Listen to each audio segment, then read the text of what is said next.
श्री सद्गुरुवे नमः। अज्ञानान्धस्य लोकस्य ज्ञानाञ्जनशलाकया चक्षुरुन्मीलितं येन तस्मै श्री गुरुवे नमः। अज्ञानान्धस्य लोकस्य ज्ञानाञ्जनशलाकया चक्षुरुन्मीलितं येन तस्मै श्री गुरुवे नमः। क्षण में, एक क्षण में मेरे मन की सारी दुविधा आपने मिटा दी और प्रकाशित कर दिए। जैसे ये आंखें हमें हमारे लिए इस विश्व को प्रकाशित यानी प्रकाशमान करती है, दिखाती है, उसी तरह उस बोध का अंजन आंखों में पड़ते ही दृष्टि बदल जाती है और सुर असुर देव दानव ये क्या है, ये वृत्तियां हैं, सर्ग है, एक अक्षर प्रधान एक अक्षर प्रधान, और इन दोनों लीलाओं का साक्षी लय करता ये विश्वरूप परमात्मा, साकार और निराकार, दोनों को अलग नहीं किया जा सकता, दोनों का विभाजन नहीं हो सकता, क्योंकि दोनों एक दूसरे के पूरक है। विश्वरूप परमात्मा ने अक्षर गर्भ, चाहत जरूरत प्रियत्व रूप ये अक्षर गर्भ अस्तित्व प्रकृति में बोया गर्भ रूप से, जिसे क्षर कहते हैं, और प्रकृति ये माता है, ये उसका निर्माण करके वो सूक्ष्म को स्थूल बनाने के लिए ये प्रकृति अष्टधा पृथ्वी जल अग्नि वायु आकाश मन बुद्धि और अहंकार, यही मेरे प्रकृति के 8 अंग है। इन 8 अंगों से विश्वरूप परमात्मा को देखा जाना जा सकता है। हम सबके लिए ये यूनिवर्सल साइंस है, इसमें ये कोई बना नहीं सकता, इसमें केवल बताया जा सकता है, दिखाया जा सकता है, बनाया नहीं जा सकता। पृथ्वी जल अग्नि वायु आकाश, इन पंच महाभूतों को किसने बनाया? क्यों? क्योंकि वो अनंत है, अछेद्य है, अकाट्य है और साक्षात है। 3 गुणों की लीला हम देखते ही हैं, सत्वगुणी है, रजोगुणी है, तमोगुणी है, और लोग ये कहते हैं कि भाई ये गुण जो है वो श्रेष्ठ और कनिष्ठ इस दृष्टि से देखने चाहिए, लेकिन वैसा नहीं है। और इसका बोध क्या है? तो अपना गुण, मैं किस गुण का हूँ, ये खुद ने ही जान कर उसके अपने बर्ताव की दिशा, अपना वर्ण निश्चित कर वर्णानुसार कर्म करना चाहिए। शुद्ध और मलिन, ये इसके 2 भाव होते हैं। इसके लिए स्वामी जी एक बड़ा सुंदर उदाहरण सदैव देते थे कि 50 लोगों को चाय पिलानी है और कोई कर्मचारी वहाँ कार्य कर रहा है। अगर वो इस तरह से काम करे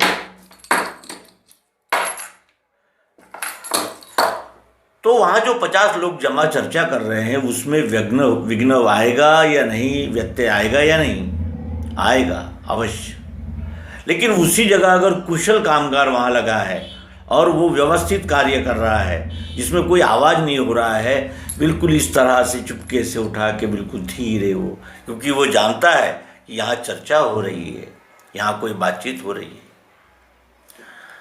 शुद्ध और मलिन, ये उसके 2 भाव है। सत्वगुण है, उसमें भी 2 भाव है, शुद्ध सत्वगुण, मलिन सत्वगुण। रजोगुण भी है, उसमें भी 2 भाव है, शुद्ध सत्वगुण रजोगुण और मलिन रजोगुण। तमोगुण में भी शुद्ध तमोगुण और मलिन तमोगुण। अभी जो हमने उदाहरण आपको बताए वो शुद्ध और मलिन गुण तो नैसर्गिक है, वो बदल नहीं सकते, स्वभाव से चले भूत, हट का काम क्या वहाँ? श्रीमद् भगवद गीता में श्री कृष्ण जी कहते हैं वहाँ हट नहीं कर सकते आप, क्योंकि स्वभाव ये निसर्गदत्त है, एक दूसरे का स्वभाव नहीं बना सकते। स्वभाव जन्मतः होते हैं और वो वर्णानुसार होते हैं, वो हमारे कर्मानुसार उसकी चालना मिलती है और वैसा फिर वो वर्ण निश्चित हो जाता है। वर्ण क्या है? वर्ण भी हमने लड़ाई का एक मैदान बना लिया, लेकिन मानवता के दृष्टिकोण से हमने उस बात की ओर ध्यान दिया ही नहीं ये वर्ण है क्या? क्या वर्ण कोई आपस में लड़ाई करने का क्षेत्र है? कोई राजनीति करने की बात है? ब्राह्मण उसे कहते हैं जो बुद्धि प्रधान होता है, जो यानी जिसे कहते हैं कि उसके में 9 गुण होते हैं, और वो 9 गुण जिसमें है वो ब्राह्मण है, जाति का नहीं। जाति श्री कृष्ण जी के समय थी ही नहीं, वर्ण थे, 4 वर्ण, और वो योग्यता अनुसार प्राप्त है ही। आज भी अगर कैम्ब्रिज का कोई प्रोफेसर अच्छा पढ़ाता है तो उसे वो ब्राह्मण ही है, लेकिन उसका अन्य जो 9 गुण बताए हैं श्रीमद् भगवद गीता के 18वें अध्याय में, अगर उसमें वो है तो, और ये स्वीकारने में कोई शर्म की बात नहीं है। शिक्षक शिक्षक का ही काम करता है, सिपाही शिक्षक का काम नहीं कर सकता, महत्व दोनों को है। तो कहने का आशय यह है कि तीनों गुण यानी विश्वरूप विधाता के ही अंग है, उससे अलग नहीं है, तीनों के बगैर काम भी नहीं हो सकता। सतोगुण, रजोगुण, तमोगुण, ये 3 गुण नैसर्गिक है, जो कफ वात पित्त बनकर हमारे शरीर में कार्य करते हैं, तब तक ये शरीर चलता फिरता है।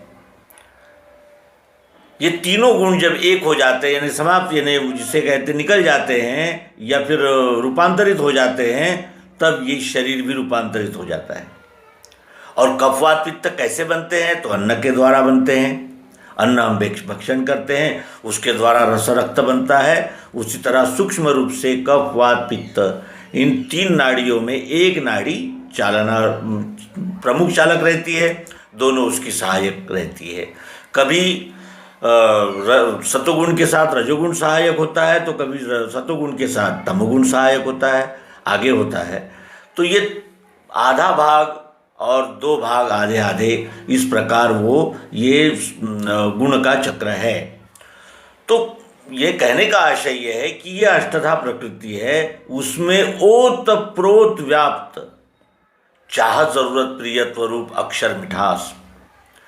ये मिठास हमको अगर हम देखने जाएंगे तो ऐसी कोई जगह ही नहीं है जहाँ ये मिठास न दिखती हो। जहाँ तहाँ मिठास है, मिठास के बगैर यहाँ कुछ है ही नहीं।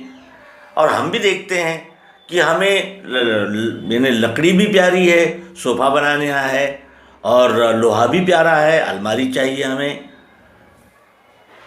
सब प्यारा ही प्यारा है। ये जो है अस्तित्व, और वो दिख रहा है, भातित्व भी है, दिख रहा है दिख रहा है।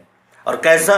तो प्रिय रूप से ये आत्मा ओतप्रोत व्याप्त है। अगर हम निरपेक्ष भाव से प्रयोग में उसको समझेंगे, जानेंगे, तो प्रयोग में जानना है। और ये सर्वांग योग इस मालिका में हम आपसे इस विषय में बातचीत कर चुके हैं, और आपसे भी आग्रह है कि सर्वांग योग मालिका अवश्य देखिए।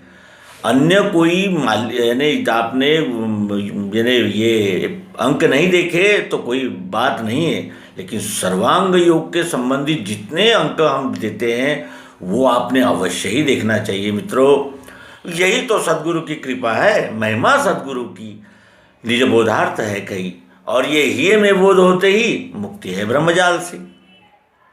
कोई श्रेष्ठ नहीं, कनिष्ठ नहीं, हम सब जीव है। 3 गुणों की लीला चल रही है, और उसमें यानी ये अष्टधा, और इसमें व्याप्त चाह जरूरत प्रियत्व रूप आत्मा मिठास, जिसके बगैर वो आकार ही धारण नहीं हो सकता।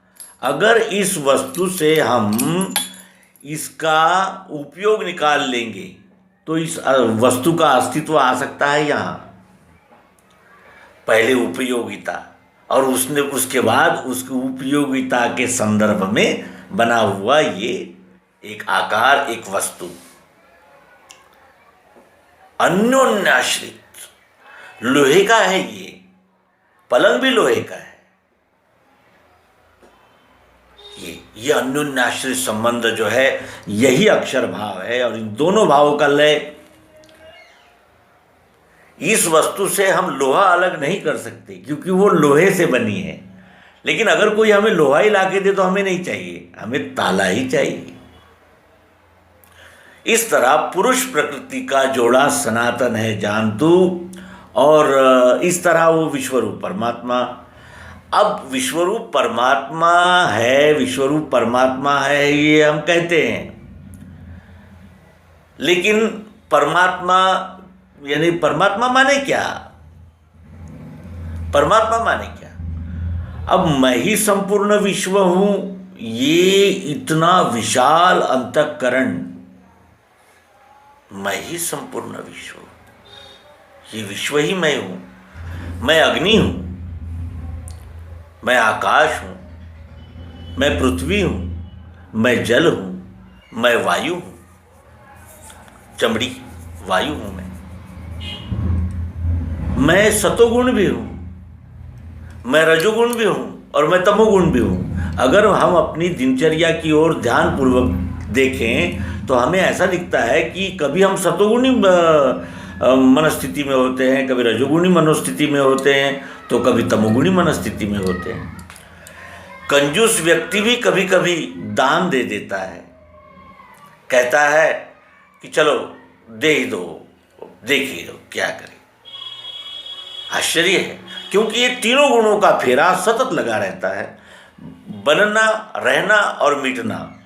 सतोगुण, रजोगुण, तमोगुण। तो रजोगुण बनाता है, सतोगुण पोषण करता है और तमोगुण में उसका लय हो जाता है। कहने का आशय यह है कि इस विश्वरूप परमात्मा को जानकर मैं ही संपूर्ण विश्व हूं, ये बनने की ओर हमारी यात्रा जारी है और मंजिल दूर है, बहुत दूर है, क्योंकि असंयमी को ये योग प्राप्त होता नहीं कभी। भगवान श्री कृष्ण जी कहते हैं कि असंयमी को ये योग प्राप्त हो ही नहीं सकता, और हम असंयमी हैं, हमारा संयम नहीं है हमें। तो कहने का आशय ये है कि त्रुटियां तो ऐसा है, बाधाएं तो आएगी और उसको दूर करना यही तो पुरुषार्थ का है। धर्म, अर्थ, काम और मोक्ष, ये 4 पुरुषार्थ में जो मोक्ष का पुरुषार्थ कहा है वो यही तो है। और क्रमशः हम सब सप्रवासी है और धीरे धीरे आगे बढ़ना है। स्वामी जी कहते थे, यही इस मालिका का टाइटल हो सकता है कि स्वामी जी कहते थे कि बीज इतना सा जो ज़मीन में हम डालते हैं तो उसको फलने फूलने और पिक्की पकड़ने और बाहर आने, जो वो 2 पत्तों में बाहर आता है, क्षर और अक्षर, इसमें समय लगता है।